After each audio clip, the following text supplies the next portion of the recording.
Here is the front of a Bugatti Chiron Persport, and here is the rear of a Bugatti Chiron Persport, and today we've got to connect both of them together. Matt Armstrong just dropped a truth bomb that contradicts everything he had been saying for years. The YouTube mechanic alleged he completed one of the most expensive automotive restoration projects ever attempted by a creator. But sources now suggest the story is far more complicated than what he showed his 3 million subscribers. Claims about the build are controversial, and some details don't add up.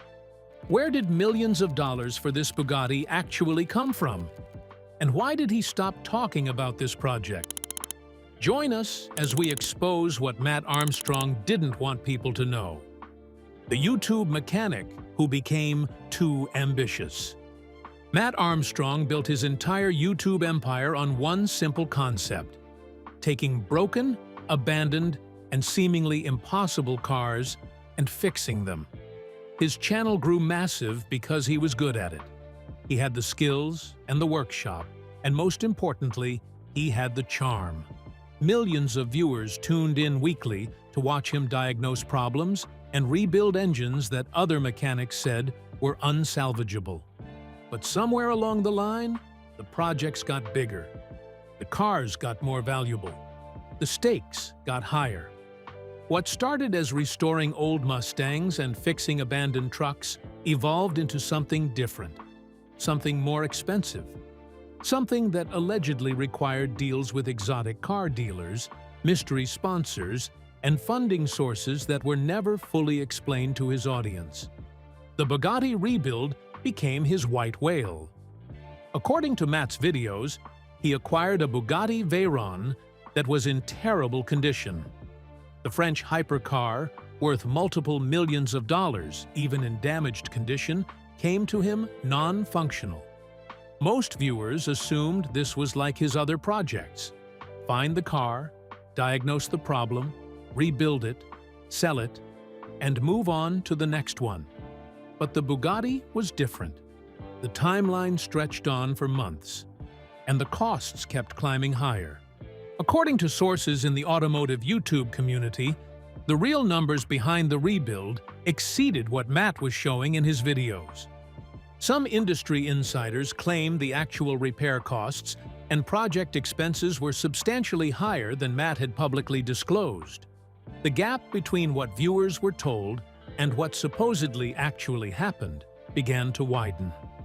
One of the biggest red flags that began circulating in automotive forums was simple. Nobody outside Matt's circle could independently verify the Bugatti actually existed in the condition he claimed. A car worth over $1 million, undergoing a multi-million-dollar restoration, and supposedly the focus of an entire video series. Yet very few people in the automotive industry could confirm they had actually seen it. YouTube mechanics often work with dealers, other builders, and specialists who verify their stories. They bring in expert mechanics to confirm diagnoses. They show receipts. They provide documentation. They bring credibility to their claims because those cars need to be sold afterward. The paper trail matters. But with the Bugatti, things were different. According to reports from other YouTube automotive creators, Matt's claims about the Bugatti's condition and the work performed became increasingly difficult to substantiate. Some creators reportedly asked to visit the workshop and see the car themselves. According to sources familiar with these conversations, access was restricted or limited. Industry insiders have suggested that the car itself may have been in a different state than what was presented to viewers, or that certain aspects of the restoration were not actually completed, despite being shown as finished in the videos. The lack of transparency about the Bugatti contrasted sharply with Matt's earlier reputation for showing every step of his builds. Something had changed in how he was operating. The money question that nobody wanted to ask. Everyone in the car world is finally talking about the obvious question: how is this actually getting paid for? Turning a dead Bugatti into something that actually moves is not just expensive, it is a financial suicide mission. Specialized parts for these things cost more than a nice house in the suburbs. By the time the bill for labor, shop space, and high-end equipment hits the table, the total price tag is higher than what most people earn in 40 years of grinding. It is basically a bonfire of cash that makes no sense for anyone with a pulse and a bank account. Building a car that costs more than a lifetime of labor just to prove a point is the peak of human vanity. But at least the engine makes a cool noise while the bank account hits zero. Matt's YouTube channel makes good money. Very good money. But even with millions of views per month and sponsorship deals, the economics of a legitimate seven-figure Bugatti restoration don't obviously work out. Unless there was outside funding that was never fully disclosed to viewers. Some sources in the YouTube creator space have alleged that Matt may have received funding or partnerships related to the Bugatti project that were not transparently disclosed to his audience. If true, this would be a violation of FTC disclosure guidelines that require sponsored content to be clearly labeled. But it also raises a bigger question: what were these alleged partners getting in return? People are starting to wonder if this whole Bugatti project was just a giant advertisement for car brands. There are rumors about secret deals with exotic dealers and rental companies hiding in the background. It looks less like a passion project and more like a massive marketing stunt wearing a grease-stained hoodie. Whenever someone asks about the money, Matt just starts talking about engine specs and technical nonsense. He avoids the bank statement talk like it's the plague. That silence is exactly why everyone thinks the whole thing is a total sham. It's funny how people suddenly become technical geniuses the moment someone asks to see their receipts. But here's where it gets really interesting. If Matt had nothing to hide, why would he delete videos and hide the receipts that prove his story? So what exactly was he trying to cover up? The deleted videos and timeline inconsistencies. A significant detail that caught the attention of automotive YouTube analysts was the fact that several videos related to the Bugatti rebuild were reportedly deleted or unlisted from Matt's channel. In the YouTube creator community, this is unusual. Creators typically keep videos up because they generate ongoing views and advertising revenue. Deleting videos is expensive. It costs money. Yet certain Bugatti-related videos disappeared from Matt's channel between 2022 and 2023. When community members tried to access these videos using link archives and the Wayback Machine, they found they were no longer available. Some creators and analysts have alleged that the deleted content might have contained claims or information that were later deemed problematic or inaccurate. The timeline for this Bugatti mess is starting to look like a bad sci-fi movie, where nothing makes sense. One minute, the car has been there for months, and the next, the math just stops working. The videos are a total disaster. In one clip, the car is halfway done, but 5 episodes later, it looks like it just rolled off a scrap heap again. It is hard to keep track when parts get installed 3 different times in 3 different videos. People in the comments are already acting like amateur detectives, making spreadsheets to track every single lie. Nothing says authentic build quite like a car that magically unrepairs itself for the sake of a better thumbnail. The PR strategy here is basically just hitting the delete button and hoping the problems go away. Whenever anyone points out the broken timeline on social media, the comments just vanish into thin air. It is a massive red flag. If this project were actually real, explaining a simple calendar shouldn't be that hard. Instead, the team just stays silent or scrubs the evidence. That kind of behavior usually means there is something much uglier hiding under the hood than just a broken engine. Deleting comments is the ultimate "I'm guilty" move, but at least it's cheaper than actually hiring a bookkeeper who knows how time works. The theory that was emerging was that Matt was using video editing, camera angles, and creative presentation to make it appear that more progress was being made than was actually the case. The claims that made other mechanics uncomfortable. Matt started getting way too bold with the details, bragging about specific repairs and the state of the car. It was only a matter of time before real Bugatti mechanics and hypercar experts tuned in. These are people who actually know how these machines work, and they are not buying the story. According to several sources, the pros are calling out the claims as total nonsense. Most of what Matt describes isn't just unlikely. It is physically impossible. It takes a special kind of confidence to try and lie to the people who actually built the car. But when the views are high, physics is just a suggestion. Matt started telling everyone he fixed engine problems that usually require a direct line to the factory in France. Actual Bugatti experts are laughing because those repairs need proprietary tools and diagnostic gear that regular shops simply cannot get. Mechanics who actually touch these cars for a living say the work is basically impossible for some guy in a garage without factory training and specialized equipment. It is like claiming to perform heart surgery with a rusty butter knife and some duct tape. Claiming to outsmart a billion-dollar engineering firm with basic hand tools is a bold move. But lying to people who actually have the keys to the software is just embarrassing. Matt went ahead and claimed he swapped out parts that cost more than a small island. Mechanics who actually know the price of a Bugatti Bolt started doing the math, and the numbers are a total wreck. When people on forums and in the comments started comparing the cost of those components to what a YouTube channel actually makes, the bank account didn't even come close to balancing. It is pretty hard to explain how a guy is buying parts that cost more than his entire career is worth.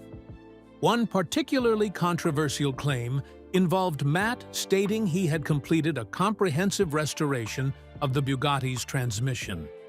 According to sources in the hypercar community, a Bugatti Veyron transmission rebuild would cost between $200,000 and $400,000 at authorized dealers.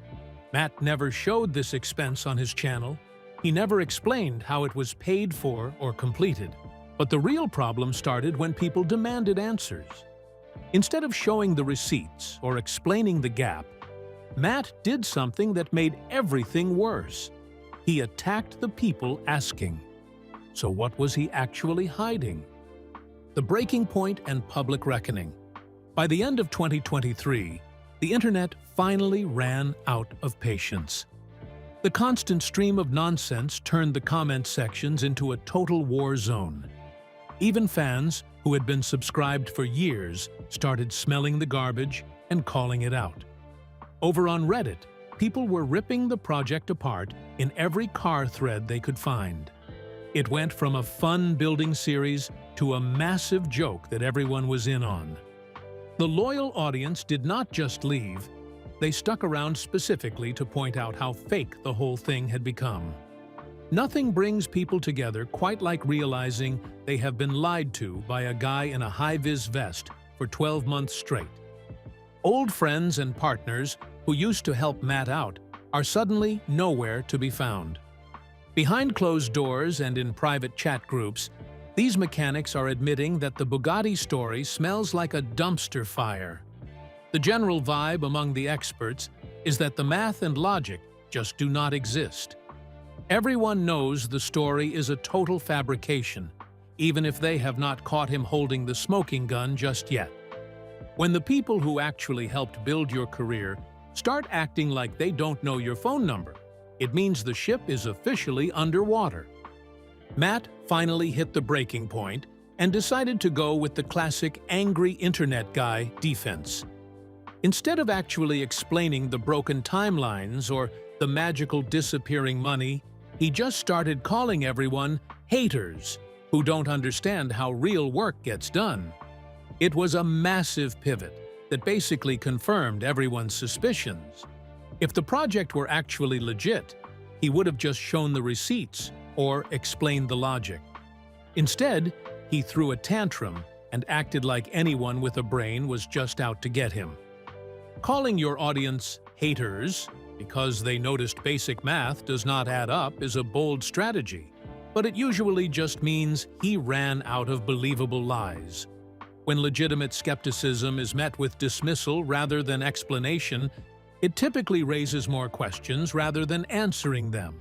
This is what happened with Matt's Bugatti narrative. But Matt's meltdown was just the beginning. His refusal to answer simple questions showed a pattern that goes way beyond one car or one creator. So what does it actually mean when someone with millions of followers decides that honesty is not worth the effort? The bigger picture and what it means for creator accountability. The Matt Armstrong Bugatti story, whether the project was legitimate or not, raises fundamental questions about accountability in the YouTube creator space. How much transparency should creators provide about their builds? Should viewers be entitled to know the full financial picture of expensive projects? If a creator is receiving sponsorships or undisclosed funding, shouldn't that be clearly labeled? YouTube's guidelines do require disclosure of sponsored content. The FTC has clear rules about this, but enforcement is weak, and many creators operate in a gray area where the rules are bent or violated without serious consequences. Matt's situation, according to critics, represents a perfect example of this problem. However, worrying about FTC guidelines while someone is literally splitting a $4 million car in half is like complaining about a library fine during an earthquake. Priorities, people. The Bugatti drama proves one thing. A massive following is just a ticking time bomb for a scam. These creators spend years pretending to be authentic to milk millions of followers for every cent. Credibility is the currency, but it's usually counterfeit. When a creator fakes a timeline or edits out the truth about who actually paid for the car, it isn't just a white lie. It's a middle finger to the people watching. This kind of calculated deception makes the entire creator economy look like a giant shell game. If the foundation is built on manipulated footage and secret funding, the whole house of cards deserves to fall. Everyone knows the truth is cheaper than a lie, but apparently, that's a hard concept for some to grasp. If Matt had just admitted the Bugatti was a wreck and came clean about who was footing the bill, this whole disaster wouldn't exist. People actually like seeing a creator struggle through a nightmare project. It makes them feel better about their own boring lives. Instead, the choice to hide the costs and bury the partnerships just created a target. Viewers don't hate failure, but they definitely hate being treated like they're too stupid to notice a lie. Being honest is the easiest way to keep a career alive.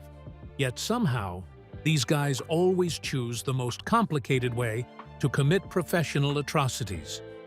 But now, Matt's left with nothing but silence. He stopped posting about the Bugatti, stopped explaining himself, and hoped everyone would just move on. So where is the car? And why won't he tell everyone the truth? What comes next and unanswered questions? The saga of Matt Armstrong and that mangled Bugatti Chiron is basically a never-ending soap opera for petrol heads. While some people think the project just vanished into a black hole, Matt actually managed to get the thing running recently. It was not easy, though. Bugatti basically treated him like a biohazard, locking the VIN and refusing to sell him parts, because they didn't want a YouTube special project potentially exploding on a highway. Even with the CEO Mate Rimac playing a weird game of will they, won't they on social media, the project moved forward with custom fabrication and TIG welded parts that Bugatti engineers probably have nightmares about. Now, the focus has changed. Matt just bought a repossessed Bugatti Veyron to add to the chaos. So, the original Chiron is not abandoned. It's just fighting a legal and mechanical war against a manufacturer that hates fun. The silence wasn't a death knell. It was just the sound of Matt trying to figure out how to bypass a $1 million lockout. The real question isn't about some dramatic loss of trust. It's about whether Matt actually cares if Bugatti likes him. The Chiron project didn't die. It just went through a messy divorce with the manufacturer. Bugatti tried to blacklist the car and lock the VIN, basically telling him to pound sand. But the car is currently running and driving. He literally split the car in half, welded a transmission mount that couldn't be fixed, and fired up the engine in March 2026. If anything, the controversy has not ruined his legacy, it cemented it. He has moved on to buying a repossessed Veyron, probably just to see if he can make another CEO's eye twitch. People aren't losing trust. They're just refreshing their feed to see if he'll actually get a license plate on a car that the factory officially considers a paperweight. The silence was just the sound of someone actually doing the work instead of talking about it. Do you think Matt was transparent enough about the project? Should YouTube creators be required to disclose more about their funding sources? Share your thoughts with us in the comments section. Remember to like, share, and subscribe for more. Also, click the next video showing on your screen. You will enjoy it.